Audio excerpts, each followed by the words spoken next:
Hello student, आज हम study करेंगे रुधिर एवं परिसंचरण तंत्र संबंधी रोगों के बारे में and disorder of circulatory system के बारे में। और सर्कुलेटरी सिस्टम से संबंधित जो डिसऑर्डर्स है उन डिसऑर्डर्स में हम सबसे पहले डिसऑर्डर की बात करेंगे हाइपरटेंशन या उच्च रक्तचाप के बारे में। हाइपरटेंशन या उच्च रक्तचाप किसे कहा जाता है? ये एक प्रकार का सामान्य रोग है और अधिकांश लोगों में इस प्रकार का रोग होता है, वो देखा जाता है।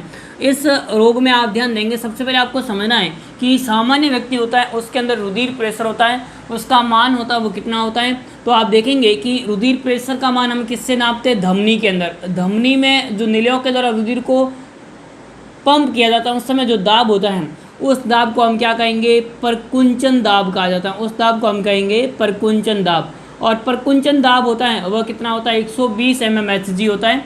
जबकि आपको ध्यान रखना है जब निले अनुशीतलित होते हैं तो उस समय दाब होता है धमनी के अंदर अनुशीतलन दाब, और धमनी के अंदर जो अनुशीतलन दाब होगा वह दाब होता है, उस दाब का मान होता है 80 mmHg। तो इस प्रकार से आप देखेंगे कि एक सामान्य व्यक्ति के अंदर धमनियों के अंदर परकुंचन दाब होता है, उसका मान 120 mmHg होता है। और आप ध्यान देंगे तो आपको ध्यान रखना है कि धमनियों के अंदर अनुशीतलन के समय जब नीले अनुसंतुलित होते हैं उस समय जो दाब होता है वो दाब कितना होता है? 80 mmHg होता है। और आप ध्यान देंगे जब व्यक्ति में लगातार यह दाब का मान यानी परकुंचन दाब है उसका मान है वह 140 mmHg तथा आपको ध्यान रखना अनुशीतलन दाब है वह आपको ध्यान रखना 90 mmHg होता है। इस दाब से अधिक लगातार बना रहता है लंबे समय तक। कुछ समय के लिए हो तो उसे हम हाई ब्लड प्रेशर नहीं कहेंगे, इससे अधिक दाब लगातार लंबे समय तक बना रहे तो इस प्रकार की परिस्थितियों को उसे हम क्या कहेंगे? उच्च रक्तचाप या हाइपर ब्लड प्रेशर कहा जाता है या हाइपरटेंशन कहा जाता है। तो यहाँ आपको क्या ध्यान रखना है, एक सामान्य व्यक्ति में धमनी में रुधिर दाब का मान 120 mmHg परकुंचन दाब तथा अनुशीतलन दाब होता है 80 mmHg होता है। परकुंचन दाब 140 mmHg तथा अनुशीतलन दाब 90 mmHg से अधिक लगातार लंबे समय तक बना रहता है तो उस दाब को हम क्या कहेंगे? उच्च रक्तचाप या हाइपरटेंशन कहा जाता है। उच्च रक्तचाप का प्रभाव होता है वो किन किन अंगों में होता है?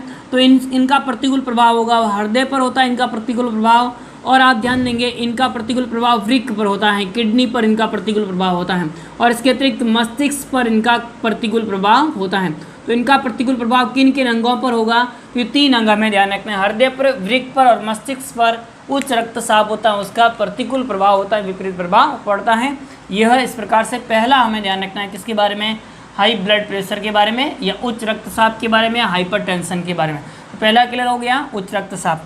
अब दूसरा रोग हमें ध्यान रखना है हृदय धमनी रोग, यानी इसे CAD रोग भी कहा जा सकता है, कोरोनरी आर्टरी डिजीज, CAD रोग या हृदय धमनी रोग। इस रोग को हम एक अन्य नाम देते हैं एथीरोकाठिन्य रोग की भी कहा जाता है, या इसे एथीरोस्क्लेरोसिस रोग भी कहा जाता है। तो इस रोग को हम एथीरोकाठिन्य रोग या एथीरोस्क्लेरोसिस रोग के नाम से भी जाना जाता है। इस रोग के अंदर आप ध्यान देंगे तो ये जो सामान्य कोरोनरी धमनी है, इस कोरोनरी धमनी के अंदर आप देखेंगे तो ये सामान्य प्रकार की कोरोनरी धमनी है, और उस कोरोनरी धमनी होगी, उस कोरोनरी धमनी में ध्यान दीजिए कौन सी धमनी है? कोरोनरी धमनी। किसे कहा जाता है कोरोनरी धमनी? वह धमनी जो रुधिर को हृदय की पेशियों में पहुंचाती है। हृदय की पेशियों को कार्य करने के लिए जो रुधिर पहुंचाने का कार्य करेगी वो कौन सी धमनी करती है? कोरोनरी धमनी करती है। और कोरोनरी धमनी होगी उस धमनी, ये सामान्य प्रकार की, उस धमनी के अंदर कैल्शियम, वसा एवं रेशीय उत्तक होते हैं, रेशा में उत्तक होते हैं, उनका क्या हो जाता है? जमा हो जाता है। ये जो ग्रीन कलर का दर्शाया गया है वह रेशीय उत्तक है और इसके साथ में कैल्शियम, वसा इत्यादि है, इनका जमा हो गया। और इनका जमा होने के कारण से इनके अंदर की जो वाहिका है कि अवकाशिका है, वो अवकाशिका या इनके बीच का अवकाश है उसका व्यास क्या हो जाता है? कम है। अर्थात ये अवकाशिका कैसी हो जाती है? संक्रिय हो जाती है, और अवकाशिका संक्रिय होने के कारण से रुधिर का पर्याप्त आपूर्ति नहीं हो पाती है और इस रोग को हम हृदय धमनी रोग कहा जाता है। एक बार वापस से सुन लीजिए, इस रोग को एथीरोकाठिन्य या एथीरोस्क्लेरोसिस भी कहा जाता है। इस रोग के अंतर्गत कोरोनरी धमनी में कैल्शियम, वसा एवं रेशीय उत्तकों का जमा हो जाने के कारण से कोरोनरी धमनी की अवकाशिका संक्रिय हो जाती है, जिससे हृदय की पेशियों को पर्याप्त मात्रा में रुधिर की आपूर्ति नहीं हो पाती है, और हृदय की पेशियों में पर्याप्त मात्रा में रुधिर नहीं आपूर्ति होने के कारण से हृदय होगा वह अपना कार्य नहीं कर पाता है उस गति से जिस गति से करना चाहिए, तो यह रोग होगा, उसे हम हृदय धमनी रोग कहेंगे। तो दूसरा रोग क्लियर हो गया, कौन सा? CAD रोग या हृदय धमनी रोग, कोरोनरी आर्टरी डिजीज। थर्ड प्रकार का डिजीज हमें ध्यान रखना है, हृदय सूल या एंजाइना। देखो यहाँ ध्यान दें, इसी रोग से जुड़ा हुआ ये रोग है। अब इसमें क्या हुआ, अवकाशिका क्या हो गई? संक्रिय हो गई, और धमनी या अवकाशिका संक्रिय होने के कारण से रुधिर की आपूर्ति नहीं हो पाएगी, और रुधिर की आपूर्ति नहीं होने से ऑक्सीजन की क्या हो जाएगी? कमी। रुधिर की आपूर्ति हृदय को नहीं हो पाएगी, रुधिर की आपूर्ति हृदय पेशियों को नहीं हो पाती है, हृदय पेशियों को कम हो जाती हैं, यानी हृदय की पेशियाँ होती हैं, उन पेशियों को रुधिर की आपूर्ति क्या हो जाएगी? कम हो जाएगी, और रुधिर की आपूर्ति कम होने से ऑक्सीजन की क्या हो जाती है? कमी हो जाती है। ऑक्सीजन की इसमें क्या हो जाएगी? कमी हो जाएगी, और हृदय की पेशियों में ऑक्सीजन की कमी होने के कारण से हृदय पेशियों में दर्द होता है। हृदय पेशियों में क्या होता है? दर्द होता है, सूल होती हैं, और इससे ही हम क्या करते हैं? हृदय पेशियों में दर्द होना या सीने में दर्द होना, हृदय पेशियों में दर्द होना या सीने में दर्द होना क्या कहलाता है? हृदय सूल कहलाता है, एंजाइना कहलाता है। इसे एंजाइना पेक्टोरिस के नाम से भी जाना जाता है। तो क्या ध्यान रखना है? तीसरा रोग हृदय सूल या एंजाइना पेक्टोरिस।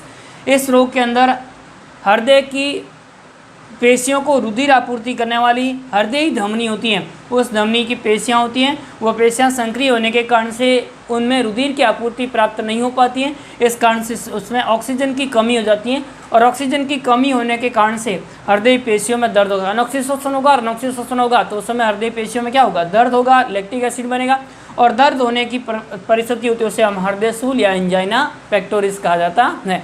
ये एंजाइना पेक्टोरिस रोग होता है, वह किसी भी उम्र के महिला और पुरुष में हो सकता है, परंतु यह रोग है वो वृद्धावस्था एवं मध्यावस्था के व्यक्ति होते हैं उनमें अधिक होता है। तो यह तीसरा रोग हमें ध्यान रखना, कौन सा? हृदय सूल या एंजाइना। चौथा रोग हमें ध्यान रखना है हृदयपात या हार्ट फेलियर। हृदयपात या हार्ट फेलियर होता है, उसमें क्या होता है? तो आपको ध्यान रखना है, हृदय होगा वह रुधिर की पर्याप्त मात्रा में शरीर में आपूर्ति करने में असक्षम होता है, सक्षम नहीं होता है, यानी हृदय में किसी भी प्रकार के डिसऑर्डर के कारण से वह रुधिर की पर्याप्त आपूर्ति शरीर में नहीं कर पाता है, और रुधिर की शरीर में पर्याप्त आपूर्ति नहीं होने के कारण से जो है वह हृदय की पेशियों को क्षतिग्रस्त हो जाती हैं, उस पर विपरीत प्रभाव पड़ता है, और उस रोग को हम क्या कहते हैं? हार्ट फेलियर कहा जाता है, या इसे हम संकुलित हृदयपात भी कहा जाता है। देखो, दो वर्ड आपको अलग अलग ध्यान रखने हैं। हार्ट फेलियर अलग चीज़ होता है, हार्ट अटैक अलग चीज़ होता है। हृदय घात जिसे हम कहते हैं, हृदय घात का मतलब हृदय की अचानक धड़कन का रुक जाना क्या कहलाएगा? हृदय घात कहलाता है, हार्ट अटैक कहलाता है। जबकि हृदय का रुधिर की पूरे शरीर में आपूर्ति पर्याप्त मात्रा में नहीं कर पाना हार्ट फेलियर कहलाता है, हृदयपात कहलाता है। तो इसलिए हृदयपात में और हृदय घात में ये डिफरेंस आपको ध्यान रखना है। हृदय घात के अंदर तो क्या होगा? हृदय की धड़कन अचानक से रुक जाती है, और जिसके कारण से हृदय होगा वो क्षतिग्रस्त हो जाता है। जबकि हार्ट फेलियर के अंदर हृदय होगा वो पर्याप्त मात्रा में रुधिर की आपूर्ति शरीर में नहीं कर पाता है, और जिसके कारण से हृदय की पेशियाँ धीरे धीरे क्या हो जाएगी? क्षतिग्रस्त हो जाती हैं, और उस रोग को हम क्या कहते हैं? हृदयपात या हार्ट फेलियर के नाम से जाना जाता है। हार्ट फेलियर होता है, उसमें आप ध्यान देंगे तो दायां हार्ट फेलियर भी हो सकता है, बायां हार्ट फेलियर भी हो सकता है, और संकुलित हृदयपात भी हो सकता है। इस प्रकार की परिस्थिति में अगर दायां है तो उसमें नीले का संकुचन होगा वो पर्याप्त मात्रा में नहीं हो पाएगा, और रुधिर होगा वो पर्याप्त मात्रा में पंप नहीं हो पाएगा, जिसके कारण से विपरीत दिशा में रुधिर चला जाता है, और यहाँ से जो रुधिर आता है यकृत में, वहाँ यकृत में चला जाता है। यकृत निवाहिका शिरा से जो रुधिर आता है उस यकृत और यकृत निवाहिका वापस चला जाता है। यहाँ आपको ध्यान रखना है, इसमें रुधिर जो पंप किया जाता है वह पंप महाधमनी के माध्यम से शरीर के विभिन्न भागों में नीले के द्वारा किया जाता है। इसकी बजाय रुधिर होगा वापस लंग्स में चला जाता है, विपरीत दिशा में प्रवाह हो जाता है। इस प्रकार की परिस्थिति होगी, उसमें रुधिर पर्याप्त मात्रा में शरीर में आपूर्ति नहीं हो पाएगी, और उस रोग को हम क्या कहेंगे? हार्ट फेलियर के नाम से जाना जाता है, हृदयपात के नाम से जाना जाता है। अब उसके बाद में अगला रोग हमें ध्यान रखना है मायोकार्डियल इन्फ्रैक्शंस। मायोकार्डियल इन्फ्रैक्शंस रोग होता है, इस रोग के अंदर भी आपको ध्यान रखना है हृदय को रुधिर आपूर्ति करने वाली जो हृदय धमनी होती हैं, हृदय धमनी होती है, ये धमनियां हैं जो हृदय की पूरी फैली हुई है। इन हृदय धमनियों के अंदर आप ध्यान देंगे हृदय ये धमनी या कोरोनरी धमनी जिसे हम कहते हैं, उस हृदय धमनी के अंदर आप देखेंगे तो उसमें ब्लॉकेज हो जाता है, यानी उसमें क्या हो जाता है? जमा हो जाता है, और ब्लॉकेज होने के कारण से जो है ब्लड पर्याप्त मात्रा में इसमें से फ्लो नहीं हो सकता, ब्लड पर्याप्त मात्रा आपूर्ति नहीं हो पाती हैं, और जिसके कारण से हृदय की पेशियाँ क्षतिग्रस्त हो जाती हैं। इस रोग को हम क्या कहते हैं? मायोकार्डियल इन्फ्रैक्शंस कहते हैं, या इसे हृदय आघात भी कहा जाता है। इसे ही हम क्या कहेंगे, हृदय आघात के नाम से भी जाना जाता है, हार्ट अटैक के नाम से भी जाना जाता है। तो हार्ट अटैक किसके कारण से होगा, तो आप ध्यान देंगे कि हृदय की जो धमनियाँ होती हैं, उस हृदय की धमनियों के अंदर ब्लॉकेज होने के कारण से, किसी कैल्शियम या रेशम उत्तक या अन्य पदार्थ या कैल्शियम ऑक्जेलेट के जमा होने के कारण से, या तो इसमें पूरा क्या हो जाएगा, ब्लॉकेज हो जाएगा, बंद हो जाएगी ये आर्टरी। यहाँ आपको ध्यान रखना है, इस आर्टरी की जो अवकाशिका बहुत संक्रिय हो जाती है, और अवकाशिका संक्रिय होने के कारण से ब्लड फ्लो होता है और ऑक्सीजन होती है उसकी पर्याप्त सप्लाई हार्ट में नहीं हो पाती है, और जिससे हृदय की धड़कन होती है वो बंद हो जाती है, और इस रोग को हम क्या कहेंगे, मायोकार्डियल इन्फ्रैक्शंस कहा जाता है। तो इस रोग को हम किस नाम से जाना जाएंगे, मायोकार्डियल इन्फ्रैक्शंस के नाम से जाना जाता है। तो यह रोग भी हमें ध्यान रखना है। तो पांचवा रोग हो गया मायोकार्डियल इन्फ्रैक्शंस, जिसके अंदर रुधिर वाहिका संकीर्ण होने के कारण से जो रुधिर है उसकी पर्याप्त आपूर्ति शरीर में नहीं हो पाती है, और इस रोग को हम मायोकार्डियल इन्फ्रैक्शंस कहा जाता है। अब उसके बाद में ध्यान दीजिए, अगला रोग हमें ध्यान रखना है कपाटीय रोग। कपाटीय रोग या जो वाल्वुलर रोग होता है, डिजीज होती हैं, उसके अंदर आप ध्यान देंगे तो कपाट होते हैं, वे कपाट पूर्ण रूप से बंद नहीं हो पाते हैं, और पूर्ण रूप से बंद नहीं होने के कारण से, देखो हमने पढ़ा था कि आलिंद और निलय के मध्य आलिंद निलय कपाट होता है, दाएं आलिंद और दाएं निलय के मध्य ट्राइकप्सिड वाल्व होता है, यानी ट्राइकप्सिड कपाट उपस्थित होता है, त्रिवलनी कपाट उपस्थित होता है। इसी प्रकार से बाएं आलिंद और बाएं निलय के मध्य मिट्रल कपाट या द्विवलनी कपाट उपस्थित होता है। इसी प्रकार से हम देखते हैं कि जो महाधमनी एवं जो फफूसीय धमनी होती है उसके अंदर अर्धचंद्राकार कपाट उपस्थित होते हैं, और इन अर्धचंद्राकार कपाट और द्विवलनी और त्रिवलनी कपाट होते हैं, ये कपाट पूर्ण रूप से बंद नहीं हो पाते हैं, और पूर्ण रूप से बंद नहीं होने के कारण से शुद्ध और अशुद्ध रुधिर होगा वो मिश्रित हो जाता है, और शुद्ध और अशुद्ध रुधिर मिश्रित होने के कारण से जो रोग होता है उसे हम क्या कहते हैं, कपाटीय रोग कहा जाता है। तो क्लियर हो गया।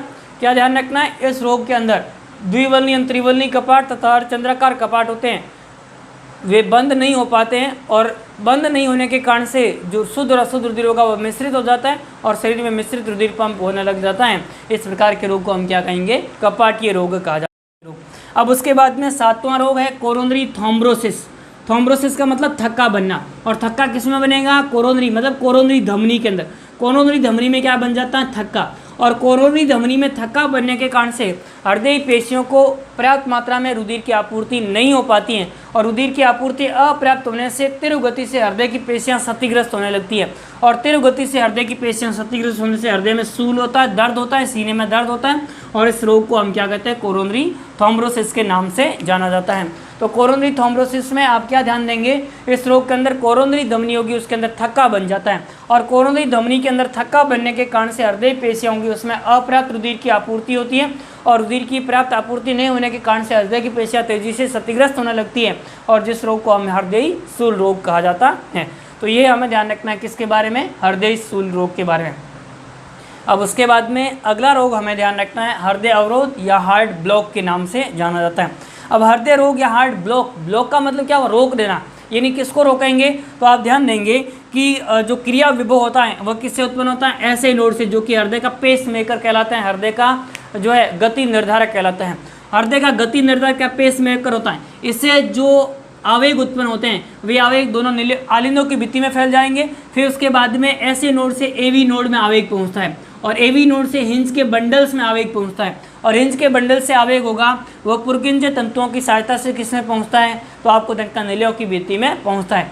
इस रोग के अंदर आप ध्यान देंगे तो हिंज के बंडल्स के अंदर आपको ध्यान रखना आवेग होगा, उस आवेग का संचरण रुक जाता है, आवेग का संचरण क्या हो जाएगा, रुक जाता है, और आवेग का संचरण जब रुक जाता है किसमें, तो आपको ध्यान रखना है आवेग का संचरण होगा वह रुक जाता है हिंज के बंडल्स में, और हिंज के बंडल से आवेग संचरण है वो निलयों की भित्ति में नहीं हो पाएगा, और निलयों की भित्ति में नहीं होने के कारण से निलयों में संकुचन नहीं हो पाएगा, और निलयों में संकुचन नहीं होने से रुधिर है वह शरीर में पंप नहीं कर पाएंगे, और नहीं कर पाने के कारण से जो रोग होता है उससे हमें क्या कहते हैं, हृदय अवरोध या हार्ट ब्लॉक के नाम से जाना जाता है, और हार्ट ब्लॉक होने से व्यक्ति की मृत्यु हो सकती है। तो इस रोग को हम क्या कहेंगे, हृदय अवरोध के नाम से जाना जाता है। तो आप क्या ध्यान देंगे, ऐसे नोड यानी सिरा आलिंद पर्व संधि होती है, उस पर्व संधि से उत्पन्न होने वाला आवेग होगा वह एवी नोड से हिंज के बंडल में पहुंचते हैं, हिंज के बंडल से इन आवेगों का संचरण है वह निलयों की भित्ति में नहीं हो पाता है, और निलयों की भित्ति में नहीं होने के कारण से निलय की भित्ति में संकुचन नहीं हो पाएगा, और निलयों की भित्ति में संकुचन नहीं होने के कारण से जो रोग होता है उस रोग को हम हृदय अवरोध या हार्ट ब्लॉक के नाम से जाना जाता है। अब उसके बाद में अगला रोग हमें ध्यान रखना है रूमेटिक हृदय रोग या रूमेटिक हार्ट डिजीज़ होता है। यह डिजीज़ एक जीवाणु के संक्रमण के कारण से होता है और उस जीवाणु का नाम आपको अच्छे से ध्यान रखना है, कौन सा हो जाएगा, स्ट्रेप्टोकोकस विरिडेंस जीवाणु होता है। इस जीवाणु के संक्रमण के कारण से रोग होता है रूमेटिक हृदय रोग। और इस रूमेटिक हृदय रोग में इस जीवाणु के संक्रमण के कारण से कपाट होते हैं, वे कपाट बंद नहीं हो पाते हैं और कपाट बंद नहीं होने के कारण से हृदय है उसमें रुधिर को दाब के साथ में पंप नहीं किया जा सकता है। उस रोग को हमारा रूमेटिक हृदय रोग कहा जाता है। तो रूमेटिक हृदय रोग होगा स्ट्रेप्टोकोकस विरिडेंस के कारण से होता है, जिनके कारण से कपाट होते हैं वह बंद नहीं हो पाते हैं। यानी कपाट होते हैं, उनके बंद होने की क्रियाविधि कपाट की पेशियाँ होगी वह कमज़ोर हो जाती हैं, तो इस रोग को हम रूमेटिक हृदय रोग कहेंगे। तो ये 9th प्रकार का रोग है रूमेटिक हृदय रोग। अगला 10वां रोग हमें ध्यान रखना वो कौन सा है, निलेयी तंतुकता। इस रोग के अंदर आप ध्यान देंगे तो निलय होता है वो तंतु में संरचना के रूप में रूपांतरित होने के फलस्वरूप निलयों के अंदर जो प्रत्येक भाग में संकुचन होगा वो पृथक पृथक होता है। निलयों में संकुचनों का एक साथ नहीं हो पाएगा और निलयों में संकुचन एक साथ नहीं होने के कारण से जो हृदय में संकुचन और शीतलन की क्रियाविधि जो लयबद्ध और नियमित रूप से होती है उसमें क्या हो जाता है, समन्वय टूट जाता है, लय टूट जाती है और समन्वय और लय टूट जाने के कारण से जो व्यक्ति है उसमें जो निलय होंगे वह रुधिर को पंप नहीं कर पाएंगे और निलयों में समन्वय टूटने के कारण से जो रोग होता है उसे निलेयी तंतुकता रोग के नाम से जाना जाता है। तो यह रोग हमें ध्यान रखना है, निलेयी तंतुकता। अब उसके बाद में अगला रोग हमें ध्यान रखना है पेरिकार्डिटिस रोग।